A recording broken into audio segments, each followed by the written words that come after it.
ایک دفعہ وار کرنے کے بعد منصور نے دوسری بار تیمور پر وار کیا۔ شاید وہ ہر صورت میں تیمور کو موت کے گھاٹ اتارنا چاہتا تھا، پر دوسری بار بھی تیمور نے اس کی تلوار کو اپنی خود پر روک دیا تھا۔ منصور تیسری بار تیمور پر وار کرنا چاہتا تھا کہ تیمور کے ایک محافظ نے اپنی ڈال تیمور کے سامنے کر دی اور اسے بچا لیا۔ اتنی دیر تک ایک اور محافظ بھی حرکت میں آیا اور اس نے اپنے گھوڑے کو تیمور اور منصور کے درمیان حائل کر دیا تھا۔ اب تیمور کو کچھ ہوش آیا اور اس نے اپنے اطراف کا جائزہ لیا۔ اس نے دیکھا اس کے ارد گرد پہلے اس کے محافظ دستوں اور دیگر سپاہیوں پر ایرانی تقریباً غالب آ چکے تھے۔ اس موقع پر منصور نے بھی اپنے ارد گرد کا جائزہ لیا اور جب اس نے دیکھا کہ ایرانی بچے کچھ تاتاریوں کا صفایا کرنے میں مصروف ہیں تو اس نے وحشیانہ انداز میں زور سے ایک نعرہ مارا تاکہ اس کے لشکری اس کی طرف متوجہ ہوں، انہیں احساس ہو کہ منصور زندہ اور ان کے ساتھ ہے، اور اس احساس کے تحت وہ اور زیادہ سرگرمی کے ساتھ جنگ میں حصہ لیں۔ تیمور کو اب اپنی جان کے لالے پڑ گئے۔ اس کے چاروں طرف ایرانی سپاہی پھیلے ہوئے تھے اور اب اسے اپنے بچاؤ کی کوئی صورت دکھائی نہ دے رہی تھی۔ اس موقع پر تیمور اپنے چہرے پر اپنے خود کا نقاب ڈال کر بھاگ جانا چاہتا تھا، لیکن حالات نے اچانک پلٹا کھایا اور تیمور وہاں ستون کی طرح جم کر رہ گیا تھا۔ تیمور نے دیکھا جنگ کے دوران منصور پر جو نیا لشکر حملہ آور ہوا تھا، اس لشکر کا سردار اپنے چند دستوں کے ساتھ طوفانی انداز میں ایرانیوں کا صفایا کرتا ہوا تیمور کی طرف بڑھ رہا تھا۔ تیمور اب بھی اسے پہچان نہ سکا تھا، اس لیے کہ وہ اپنے چہرے پر خود کا نقاب گرائے ہوئے تھا۔ تیمور نے اپنے چہرے پر گرائے ہوا خود کا آہنی نقاب ہٹا دیا اور اب وہ نئے لشکر کے اس سردار کی طرف بڑے انہماک اور توجہ سے دیکھنے لگا تھا۔ تیمور نے دیکھا وہ سردار لمحوں کے اندر بپر کر اٹھتے بگولوں اور امڑتے طوفانوں کی طرح حملہ آور ہوتا ہوا اور اپنے سامنے منصور کے لشکریوں کو مدقوق، مفلوج، معذور، محکوم، مجبور اور لاچار کرتا ہوا تیمور کے قریب پہنچ گیا۔ اس موقع پر منصور نے اپنی ارد گرد لڑتے لشکریوں کو جمع کیا اور آگے بڑھ کر اس نے اس سردار پر حملہ کر دیا تھا، لیکن تیمور کی حیرت کی اس وقت کوئی انتہا نہ تھی جب وہ سردار کسی سحر نژاد اور نعرہ مستان کی طرح روشنیوں کا ایک مینار اور گردش شام و سحر بن کر منصور پر جا گیا۔ اپنے پہلے ہی حملے میں اس نے منصور کی گردن کاٹ کر رکھ دی تھی اور پھر وہ سردار اپنے دستوں کے ساتھ جس طرف سے آیا تھا اسی طرف چلا گیا اور تیمور کے لشکر میں گھس کر وہ منصور کے بچے کچے لشکریوں کا صفایا کرنے لگا تھا۔ تیمور ابھی تک اس دور لڑتے اس سردار کو غور سے دیکھ رہا تھا۔ اس موقع پر تیمور کی آنکھوں میں تشکر کے آنسو تھے اور اس نے اس سردار کو مخاطب کرتے ہوئے کہا، اے اجنبی سردار، میں نہیں جانتا تو کون ہے اور تیرا تعلق کن سرزمینوں سے ہے۔ اے وفا شعار رفیق، اے جان نثار اجنبی، مجھے معلوم نہیں تو کون ہے اور تیرا کیا حسب نسب ہے، پر ان سب باتوں سے بے پرواہ لا تعلق ہو کر اے اجنبی، میں تجھے اپنا بیٹا کہہ کر پکارتا ہوں۔ اس موقع پر تیمور کی آنکھوں سے آنسو بری طرح بہہ نکلے تھے۔ پھر اس نے اپنا ہاتھ فضا میں بلند کر کے بہتے آنسوؤں کے ساتھ بلند آواز میں کہا، اے اجنبی، تو نے موج و گرداب، شام کے جھٹپٹوں، وقت کے سانچوں اور طلسمات کی بساطوں کی طرح دشمن پر چا کر اس کی حالت لاشوں کی بستی جیسی کر دی۔ اے اجنبی، قسم مجھے اپنے خداوند کی، آج سے تو میرا بیٹا ہے۔ اے اجنبی، میں تجھے اپنے لشکر کے قلب کا سالار مقرر کرتا ہوں۔ اے اجنبی، نہیں، اے میرے بیٹے، تو نے دشمن کی حالت خون کی ٹہری دار، اشکوں کی خشک ندی، درد کے جنگل، ہو کے دیار، خوابوں کے ویرانوں، کشت بے رنگ اور سنسان زندان جیسی کر کے رکھ دی ہے۔ تو نے عزم کوزہ گراں کی طرح دشمن کے شرق غرب اور شمال و جنوب کو پست و بالا کر کے خون میں غرق کر دیا ہے۔ کاش میری اولاد میں سے کوئی تیرے جیسا ہوتا۔ تیمور کہتے کہتے خاموش ہو گیا، کیونکہ ایک طرف سے اس کا بیٹا شاہ رخ اپنا گھوڑا دوڑاتا ہوا آیا۔ قریب آ کر وہ اپنے گھوڑے سے اترا اور وہاں پڑا ہوا منصور کا کٹا ہوا سر اس نے اٹھا کر اپنے باپ کے قدموں میں ڈال دیا تھا۔ جنگ اب ایک طرح سے ختم ہو چکی تھی کہ منصور کے لشکر کی اکثریت جنگ میں کام آ چکی تھی اور جو کچھ باقی بچے وہ اپنی جان بچا کر بھاگ گئے تھے۔ تیمور چند ثانیوں تک اپنے پاؤں کے پاس پڑے ہوئے منصور کے سر کو غور سے دیکھتا رہا، پھر اس نے اپنے بیٹے شاہ رخ کو مخاطب کر کے کہا، اے فرزند، افسوس میں تیری طرف دھیان نہ دے سکا کہ تو کب آیا۔ میں دراصل اس اجنبی سردار کو دیکھ رہا تھا جس نے منصور کو قتل کیا، اور لمحوں کے اندر میدان جنگ پر جا کر اس نے دشمن کی حالت دہکتے دوزخ، شہر بے ضمیر، دکھی روحوں کے نوحے اور قبرستان کی ویرانو جیسی کر کے رکھ دی ہے۔ اے شاہ رخ میرے بیٹے، تو نے دیکھا اس اجنبی سردار نے اس جنگ کے اندر کیا سما باندھا۔ اس نے نہ صرف منصور کو قتل کر کے میری جان بچائی، بلکہ اپنے بے کل لہروں جیسے حملوں سے اس نے ایرانیوں کی حالت سلگتی جان، مردہ گمان، تابوت کی تنہائیوں اور درد کی تاریک فصیلوں جیسے کر کے رکھ دی۔ اے اجنبی، تیری عظمت، تیری شجاعت کو سلام۔ اے اجنبی، تیری جان نثاری، تیری سرفروشی کو سلام۔ تو عزم سے بھرپور امنگوں کی طرح حملہ آور ہوا اور شام کے نارنجی بادلوں اور خواب و سراب کی طرح دشمن پر چا گیا۔ کاش تیرے ساتھ میرا کوئی تعلق ہوتا، کاش میں یہ جان سکتا کہ تیرے جیسے ہزیمتوں کی گنتی کو کامرانیوں کی گنتی میں بدل دینے والے جوان کہاں اور کن سرزمینوں کے اندر پیدا ہوتے ہیں۔ شاہ رخ نے اس بار حیرت و استفہام میں پوچھا، اے پدر محترم، آپ کس اجنبی کی بات کر رہے ہیں؟ تیمور نے کہا، وہی اجنبی جو عین جنگ کے عروج میں یہاں وارد ہوا اور منصور کو قتل کرنے کے بعد اس نے نہ صرف میری جان بچا کر مجھے حیات نو دی، بلکہ اس نے اپنے لشکر کے ساتھ ایرانیوں کو تہہ تیغ کر دیا۔ اس نے اس وقت میری جان بچائی جب میرے چاروں طرف ابلیس ابلیس ناچ رہے تھے۔ تو نے دیکھا شاہ رخ، اس اجنبی نے کیسے دشمن کے سامنے دائرے تنگ کر دیے۔ اے شاہ رخ، جنگ کے اندر اس اجنبی کی کارگزاری جب اپنے عروج اور انتہا پر تھی تو میں نے اپنے خداوند کی قسم کھا کر اس سے متعلق دو فیصلے کیے تھے۔ ایک یہ کہ میں اسے اپنا بیٹا بناؤں گا، دویم یہ کہ میں اسے اپنے قلب کا سالار بنا دوں گا۔ تیمور جب خاموش ہوا تو شاہ رخ نے مسکراتے ہوئے کہا، اے پدر محترم، وہ جس نے آپ کی جان بچائی، وہ جو دشمن پر لہو کی تازہ حرارت، روح کی وحشت اور سلسلہ کرب و فراق کی طرح حملہ آور ہوا تھا، دشمن پر اس نے منجمد رت جگہوں، سیاحیوں کے عذاب اور اسیر وحشت صحرا کی سی کیفیت طاری کر دی تھی، وہ کوئی اجنبی نہیں ہے۔ اے میرے باپ، وہ تو نور الدین ہے، اپنا نور الدین۔ تیمور چند ثانیوں تک اپنی جگہ پر کھڑا ہو کر کچھ سوچتا رہا، پھر اس نے تعجب و حیرت خیز انداز میں کہا، اے شاہ رخ میرے بیٹے، حیرت ہے کہ میں نور الدین کو نہیں پہچان سکا، پر اس میں میرا بھی کوئی دوش نہیں ہے۔ اس کے حملہ اور ہونے کا انداز ہی ایسا وحشیانہ اور بے باکانہ تھا کہ میں اسے پہچان نہیں پایا۔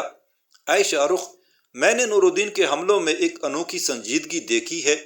وہ ایسی جارحانہ مزاج کے ساتھ دشمن پر ٹوٹ رہا تھا جیسے کوئی بھوکا شاہین طائروں کی ٹولیے میں گھس پڑا ہو۔ اے شاہ رخ، مجھے یہ جان کر اور زیادہ خوشی ہوتی ہے کہ دشمن کے صبر و جبر کو توڑ کر اسے وسوسوں کے پرستانوں میں ڈالنے والا یہ اپنا نور الدین ہے۔ اے شاہ رخ میرے بیٹے، گواہ رہنا، میں نور الدین کو اس کی اس کارگزاری کے باعث اپنا بیٹا اور اپنے لشکر کے قلب کا سالار بنا چکا ہوں۔ شاہ رخ نے مسکراتے ہوئے کہا، اے میرے باپ، آپ ایک عمدہ قدر و جوہر شناس ہیں۔ بخدا آپ نے نور الدین کو وہ سب کچھ دیا جس کے وہ قابل ہے۔ میں ہمیشہ اس جیسا بھائی اور اس جیسا سالار پر فخر اور اس کی قدر کرتا رہوں گا۔ شاہ رخ کے خاموش ہونے پر تیمور پھر بولا اور پوچھا، اے میرے بیٹے، تو نے کیسے پہچان لیا کہ وہ اپنا نور الدین ہے، جبکہ وہ اپنے چہرے پر اپنے خود کا نقاب گرائے ہوئے تھا، اور میں تو اندازہ تک نہیں کر سکا کہ وہ نور الدین ہے۔ تیمور کی اس گفتگو پر اور زیادہ کھل کر مسکراتے ہوئے شاہ رخ نے کہا، اے میرے باپ، پہچان تو میں بھی اسے نہ پایا تھا، میں تو اسے مل کر آ رہا ہوں۔ بخدا اس جنگ میں اس نے وہ کام سر انجام دیا ہے جو ہم میں سے کوئی بھی ادا نہ کر سکتا تھا۔ جس وقت اس جنگ کے دوران میں نور الدین سے ملا ہوں، اس وقت آگ بوغا بھی وہاں تھا، اور نور الدین کی اس کارگزاری پر وہ بھی کھل کر داد دیتے ہوئے کہہ رہا تھا کہ میری قلعہ سفید پر جس کارگزاری کے باعث آقا تیمور نے انعام و کرامات سے مجھے نوازا تھا، نور الدین کے اس سرفروشانہ معرکے کے سامنے میں اپنی اس مستعدی کو حقیر و کم تر خیال کرتا ہوں۔ اس موقع پر تیمور جواب میں کچھ کہنا ہی چاہتا تھا کہ وہ خاموش ہو رہا، اس لیے کہ نور الدین اپنا گھوڑا دوڑاتا ہوا ان دونوں کی طرف آ رہا تھا اور اس وقت وہ اپنے چہرے سے اپنے خود کا نقاب ہٹائے ہوئے تھا۔ ذرا فاصلے پر آ کر نور الدین اپنے گھوڑے سے ایک پرجوش چھلانگ لگاتا ہوا اتر گیا تھا۔ شاہ رخ فوراً بھاگ کر آگے بڑھا اور نور الدین کے کان میں کچھ سرگوشی کرنے لگا۔ شاہ رخ نے انہیں ان فیصلوں سے آگاہ کر دیا تھا جو تیمور نے اس سے متعلق کیے تھے۔ شاہ رخ سے فارغ ہونے کے بعد نور الدین جب تیمور کی طرف بڑھا تو اس موقع پر تیمور خود بھی مسکراتے ہوئے والہانہ انداز میں آگے بڑھا اور نور الدین کو اس نے اپنے ساتھ لپٹا کر اور اس کی پیشانی چومتے ہوئے کہا، اے نور الدین میرے بیٹے، بخدا اس جنگ میں اپنی کارگزاری کے باعث تم نے مجھے خرید لیا ہے۔ تو نے ثابت کر دیا ہے کہ تم میرے ان جرنیلوں میں سر فہرست ہو جن پر میں بد سے بدترین حالات میں بھی اعتماد اور بھروسہ کر سکتا ہوں۔ نور الدین نے علیحدہ ہوتے ہوئے کہا، شاہ رخ مجھے ان فیصلوں سے متعلق آگاہ کر چکا ہے جو آپ نے میرے متعلق کیے ہیں۔ اے آقا، میں آپ کا ممنون ہوں کہ آپ نے مجھے اس قدر اہمیت دی ہے۔ نور الدین کی اس گفتگو کے جواب میں تیمور کچھ کہنے والا تھا کہ اس کا ایک محافظ اس کے قریب آیا اور کہا، اے آقا، بغداد کی مفتی اعظم آپ سے ملنا چاہتے ہیں۔ میں ان سے گفتگو کر چکا ہوں۔ انہیں بغداد کے سلطان احمد جلالی نے قیمتی تحائف کے ساتھ آپ سے ملنے کے لیے بھیجا ہے، اور یہ ملاقات اس بنا پر ہے کہ آپ آنے والے دور میں بغداد کے سلطان احمد جلالی سے اپنے تعلقات خوشگوار رکھیں۔ وہ محافظ تفصیل کہہ چکا تو تیمور نے کہا، بغداد کی مفتی اعظم کو میرے پاس بلا کر لاؤ۔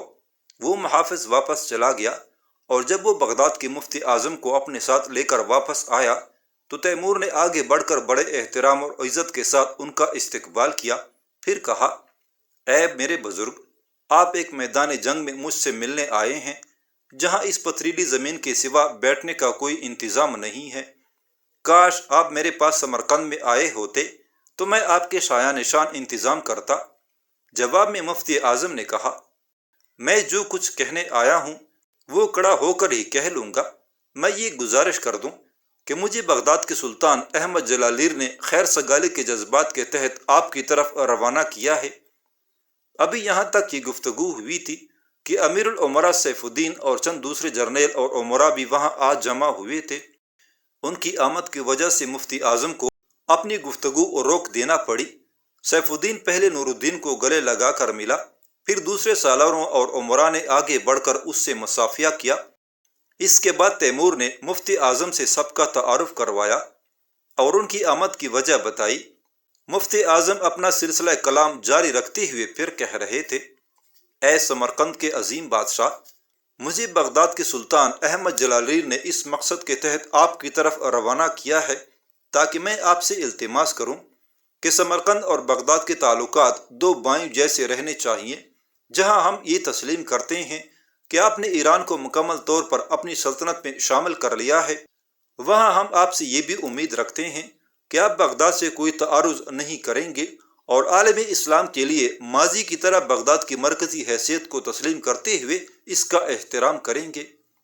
میں آپ کے لیے اہل بغداد کی طرف سے سمرقند کے لیے پرخلوص رہنے کی یقین دہانی لے کر آیا ہوں، اور اہل بغداد سمرقند والوں سے بھی ایسے ہی جذبات کے خواہاں ہیں۔